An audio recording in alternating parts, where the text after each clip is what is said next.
Well, it's time now for a look at what's making headlines in the French papers with Diptyque Laurent. And Dipty, a lot of newspapers are looking at the government's big announcement yesterday to ban diesel and petrol cars by 2040. That's right. It was a simple phrase, Will, that's thrown everyone for a loop. We want to ban diesel and petrol cars by 2040. That's what the Ecology Minister Nicolas Hulot said yesterday. Is this a realistic project? Well, that's what Le Figaro, the right-leaning paper, is asking on its front page. And indeed, as we'll see later in this press review, there's a lot of skepticism across the board in the French press. Le Figaro calls the plan audacious, but adds that car makers say they're ready to meet the challenge. Volvo, for instance, already announced before Nicolas Hulot's announcement that it plans to definitively abandon production of diesel and petrol cars by 2019, which really is practically tomorrow. So that's a pretty big statement from Volvo. The idea is to, quote, project ourselves into the post-fossil fuel world. It sounds like a radical decision from the government, but it might be the government catching up with the car makers already, as you mentioned. The topic also making the front page of Le Parisien. Well, what is this so-called Hulot project worth? That's what Le Parisien asks today, adding that Hulot is remaining rather vague on the details of this project. The paper reports that numerous associations are already taking him to task for this.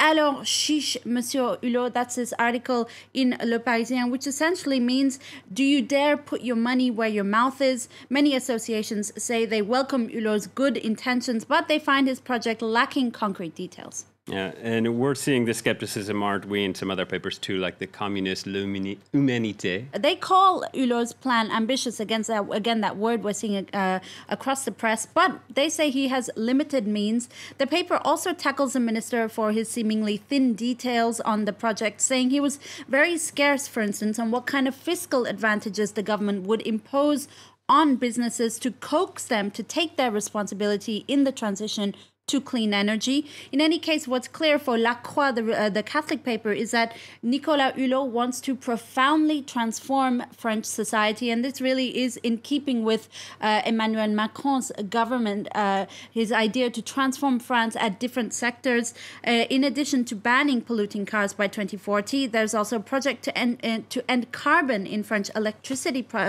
production by 2022. And parallel to that, La Croix says French MPs will discuss a bill in the fall to outlaw all new permits for the exploration of fossil fuels. And newspaper Libération talking about something completely different on its front page, what it calls Le Libé des photographes. Tell us more. That's right. It's a bit of a tradition with Libération. They always bring this special edition out as a famous photo festival, photojournalism festival gets underway in France. Le Libé des photographes is basically where the paper discusses all of the day's important news with articles, but also with photos. For instance, you have photos of civilians fleeing the violence in Mosul in Iraq, but also more offbeat topics. For instance, a photographer, Niels Ackerman, has traveled all across Ukraine to take photos of the remains of Lenin statues in the country, a symbol of the country's Soviet past, but also a witness to the current crisis with neighboring Russia. And moving on to a topic that many readers may find worrying, hundreds of people on France's Fichier S, the famous list of people who pose national security problems, now have the legal right to carry weapons. Well, this has been a major issue for the French Interior Ministry, especially since an attack last month on French police officers on the Champs-Élysées after it was discovered that the assailant was also on this famous Fiches list, but also that he had a permit to carry weapons. According to Le Figaro, Interior Minister Gérard Collomb is now taking measures to ensure that all new requests for weapons permits will involve a more thorough background check, including whether they're on this list, whether they pose a threat to national security. Le Parisien reports that the government has begun what it calls Opération Disarmament, explaining that on the orders of the Interior Minister, local authorities are cross-checking those who are on this list and those who have a weapons permit to ensure that they are stripped of the right to carry weapons.